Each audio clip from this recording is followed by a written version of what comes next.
Ang sabi natin kanina, ang objective natin ay dapat ma-access yung file server at web server sa mga kanya-kanyang local area network. And that being said, malalaman na natin kung okay yung connectivity kung nandito tayo sa PC5 dito kay Cebu.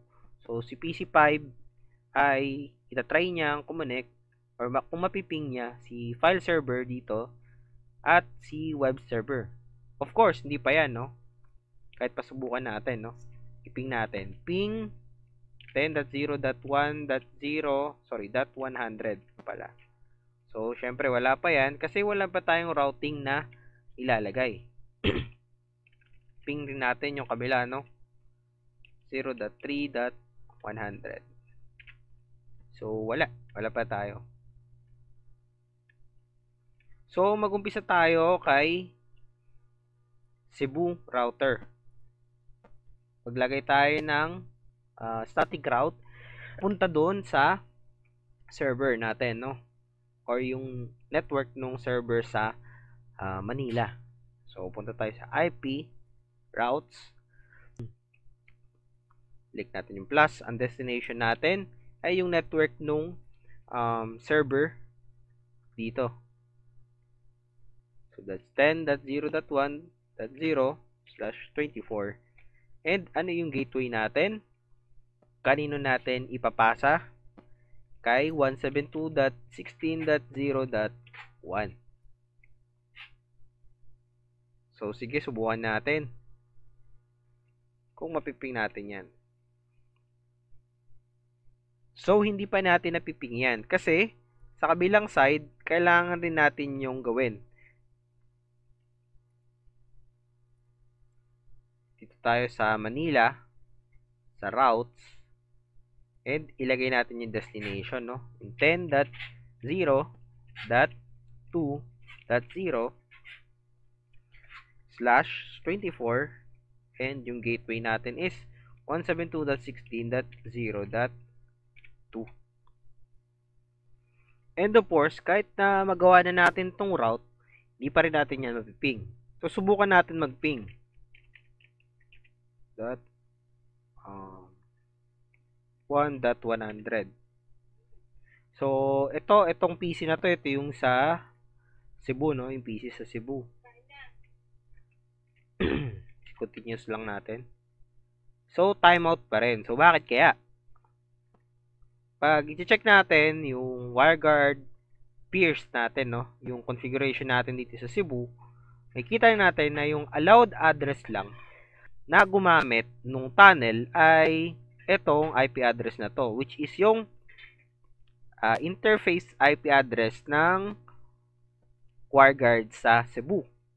So, ibig sabihin, kung ang source mo ay ibang IP, so hindi ka papasok dun sa tunnel.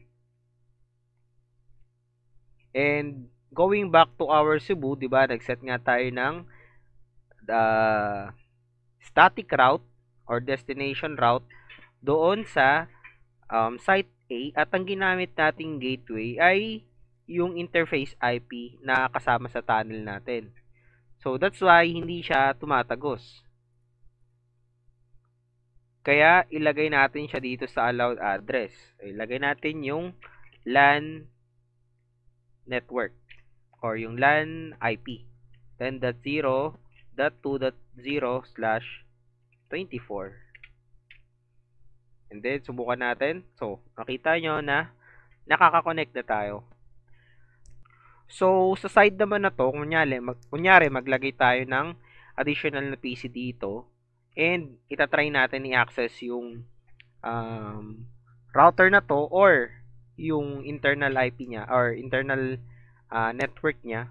So, possible naman yun kasi pagbabalikan natin yung configuration natin dito sa Cebu, makikita natin na yung allowed address natin ay naka-any na, no? So, hindi na natin pa kailangan i-manually configure or i-add yung IP address ng idadagdag natin. So, i-check lang rin natin tong file server. Mapiping niya naman yung PC na to sa kabila.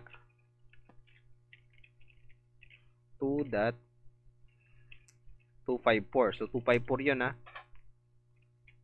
So, there you go, no? So, okay na tayo, no? Pagdating dito sa Cebu going to Manila. So, paano naman natin i-establish yung connection between Cebu going to Davao? So, same scenario lang yon kasi almost same topology lang rin naman yung sa Davao at sa Manila. So, gawin natin, no? Dito sa Cebu, mag-create tayo ng static route papunta dun sa anong gagamitin natin, no? Since wala tayong direct connection papunta dito kay Davao at yung tunnel natin ay dumaan lang papuntang Manila and si Manila yung may connection papunta kay Davao. So, ang ilalagay nating gateway ay yung kay Manila, which is 172.16.0.1.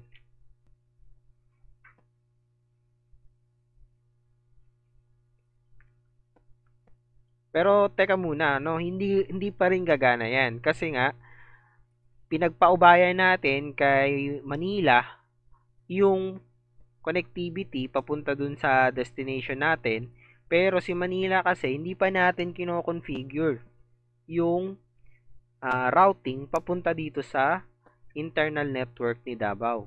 Kaya i-configure rin natin siya dito sa Manila. So IP route.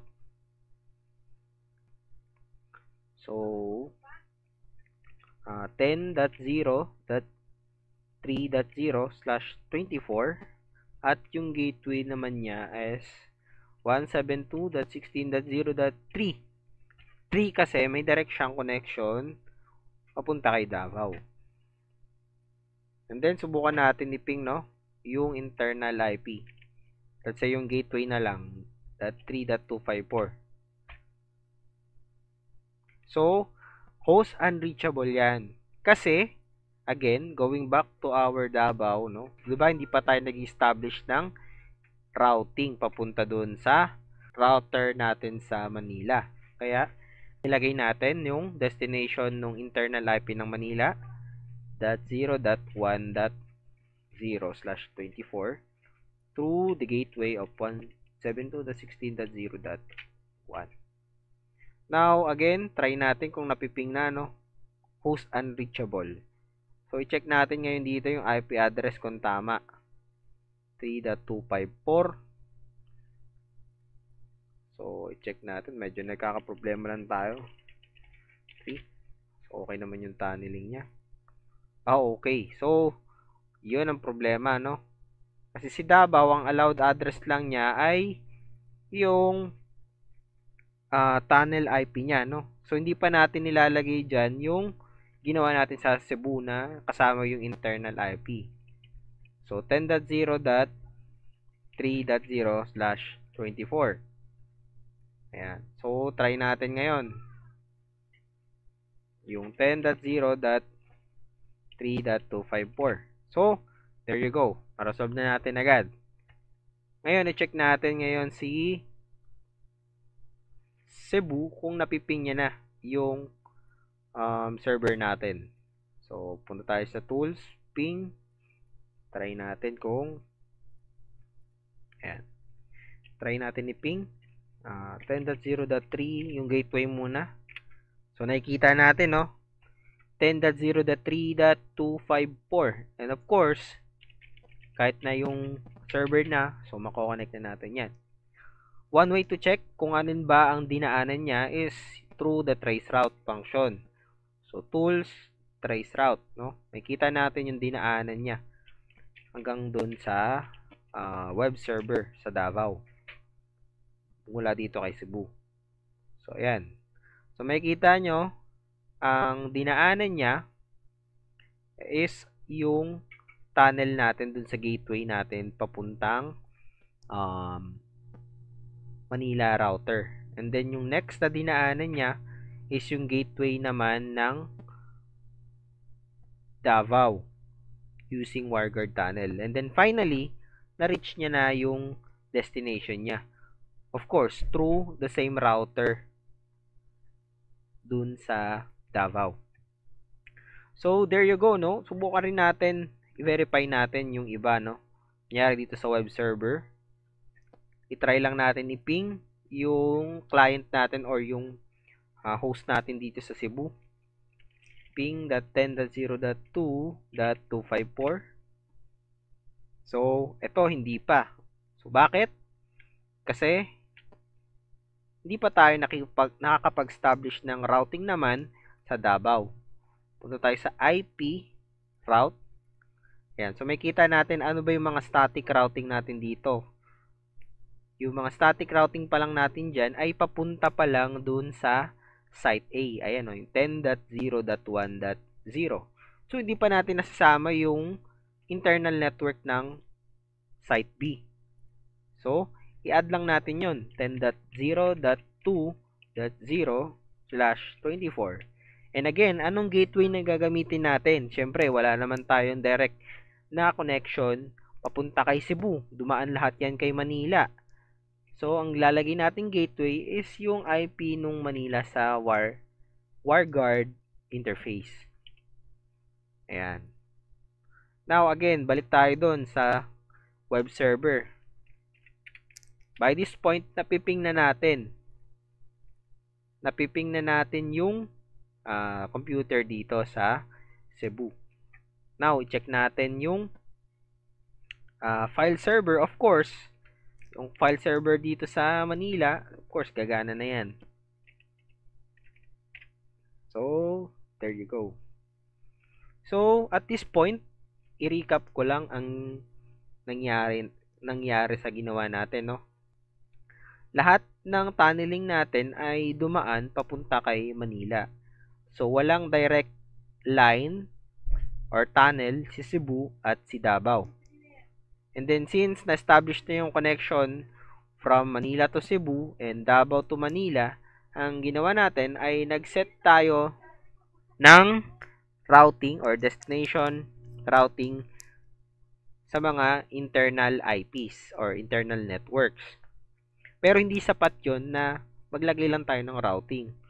Of course, may limitation tayo pagdating dito kay server. Kasi dito sa server, ang initial na configuration lang natin is yung WireGuard interface IP ng Cebu at Davao. Pero yung mga internal IP ng Cebu at Davao, so hindi natin siya naisama dun sa allowed address. So, ibig sabihin, para magawa itong lahat ng ito, so dapat ma-establish mo rin yung allowed address dun sa WireGuard peers. So basically, tapos na tayo sa lab natin, no? Pero kanina, sa start ng video, sinabi ko yung isa pang scenario. So yung scenario na to ay tinatawag na Road Warrior or remote access, no? Using your laptops or mobile devices. Ayan. Dito kasi sa WireGuard, pwede kang magkaroon ng WireGuard client sa Windows, macOS, Ubuntu, Android, iOS, Debian, and so on and so forth, no? So, pwede mong installan ng WireGuard yan. Ibig sabihin, kung meron kang laptop at connected siya sa internet, ibig sabihin, pwede kang makakonect sa mga devices natin na gumagamit ng WireGuard tunnel. So, yung example ko ay yung WireGuard through Windows, no? So, i-click nyo lang to, i-download nyo, and i-install nyo. Tapos, yung mga firewall rules yun, syempre, kailangan i-allow nyo rin muna yun bago nyo gamitin or subukan. So, once na ma-install nyo na siya, so, ito yung kanyang software. So, as of the moment, ano ba yung IP address ko, no? So, punta tayo sa CMD. Ayan. So, ito yung IP address ng aking laptop, yung 192.168.230.10. Ito kasi yung network ko sa VMware. So, technically, parang yung laptop ko ay may public IP kapag ibabalik natin siya dun sa topology natin. So, pag ibabalik ko siya dito, technically, para akong may public IP na rekta dito sa laptop ko. Kunyari, nagbakasyon ako or pumunta ako sa malayong lugar at meron akong public IP na ginamit. So, ito yung public IP address ko. So, ibig sabihin, kaya kong maping si Davao at si Manila. Pero, yun lang yung public IP nila. Hindi yun yung... So, hindi ko pa rin ma-access yung internal network nila, no? Router lang yung ma-access ko. So, ping ko yung 192.168.230. Ano yung IP nung Manila? Ang IP ng Manila ay 130. At yung Davao naman ay 134. Ayan. 130. Ayan. So, napiping ko siya. And 134. Ayan. So, napiping ko sila. Pero, of course, syempre, hindi ko na mapiping dyan yung Cebu. Unless malaman ko yung public IP niya. Usually, 'di ba, nagbabago naman yung mga public IP kapag naka-CGNAT, especially pag na-refresh mo, 'di ba? Or after 1 day, mababago yung public IP. So, kaya kahit hindi ko malaman yung public IP ng Cebu, okay lang. So, ngayon, susubukan ko ngayon kumonek sa server natin dito sa Manila. O, yung hub natin, 'di ba, sa ating hub and spoke topology. So, paano ba yung setup dito? Add tunnel dito sa may arrow. And then, click yung empty tunnel. And then, kung makikita nyo, no, nag-generate na agad siya ng private key and public key. So, ipangalanan nyo lang ng kahit ano, Windows. WireGuard. Okay, WireGuard. The next is the address. So, by the way, makita nyo rin siya sa website na yung guide kung paano gamitin nyo sa Microsoft software nila. Or Windows software, rather. So, yung address natin, ano ba yung pwede natin gamitin? Dito sa topology natin, ang nagamit na natin is yung 1, 2, and 3. Let's say, yung 5 na lang yung gagamitin ko. And, pasok pa rin naman siya dun sa network ko kasi /24 ako. So, 172.16.0.5/24. Then, optional, DNS. Yan. So, lagay lang natin 1.1.1. And then, yung peer na, no? So, hindi siya kagaya na click-click lang, no? Public key. Yan. Public key. Ano ba yung public key nung Manila? So, punta tayo dito, no? WireGuard. Ayan. Same public key yan. And then, allowed IPs. Ayan. Siyempre, same sa ginagawa natin sa iba, no? Any IP na lang. 0. And then, endpoint natin, no? Hindi mawawala yan, syempre. Yung public IP address nung server natin. 192.168.230.130.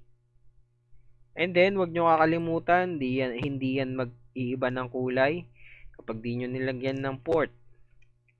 132.3.1. And then, yung ilalagay natin sa uli na yung keep alive. Pero dito sa WireGuard Windows, ang term nila is persistent keep alive. So, ilang seconds? So, yung 5 seconds na lang. And then, click natin yung save. So, di pa tapos yan kasi di pa natin nako-configure sa Manila. So, punta tayo dito sa peers. Ayan. And then, lagay natin yung public key na na-generate ng laptop. So, i-copy lang natin yan. Saan na yun? Yan, public key. Ano yung endpoint natin? So, hindi na natin ilalagay yan. Yung allowed address na lang, no? 16.0.5/32. Ayan. So, yan lang. Hindi na ako magdadagdag ng iba pa kasi isa lang naman yan eh. Yung laptop ko lang naman yan. Then, click OK. Siyempre, diyan mag-activate hanggat hindi ko i-activate dito sa WireGuard. So, i-click na natin yung activate. Ayan. And then, dito sa CMD, ping natin, no? Kung napiping na natin yung tingnan muna natin yung IP address natin. Ayan. So, syempre, gumamit tayo ng VPN. Kaya nagbago na rin yung IP address natin dito. Ito na yung masusunod. Then, iping natin yung router natin sa Cebu at Davao, no? Ping 172.16.0.2. So, napiping ko na ngayon yung Cebu. Ping rin natin yung 3, yung Davao. So, since napiping ko yung Cebu and Davao, ibig sabihin, pwede ko sila ngayon ma-access sa Winbox. 172.16.0.2. So, na-access ko yung Cebu. And then, gawin din natin yung sa Davao. So, na-access ko siya. Now, i-check naman natin yung mga internal IP, yung web server, tsaka yung file server.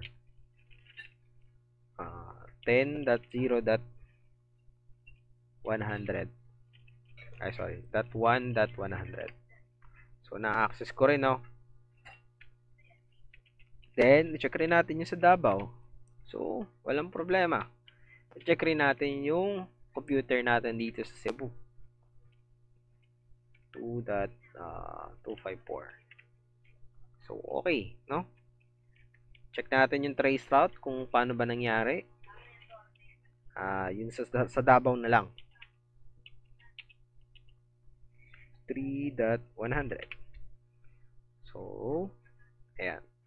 0.1 and then after nan, yung sa Cebu naman, then finally, yung internal IP. So, our lab is completed. Nakapag-setup tayo ng 3 branches. Pinag-connect natin sa isang server using hub and spoke topology. Tapos, nag-conduct rin tayo ng ilang mga configuration para sa routing. And also, trinay rin natin yung Road Warrior setup. Kung may laptop ka or may Android or iOS, so kaya mo rin yun gawin. Basta, kailangan mo ng WireGuard application and isetup mo lang yung similar setup na ginawa mo para sa Cebu and Davao. So, that's it. Thank you for watching.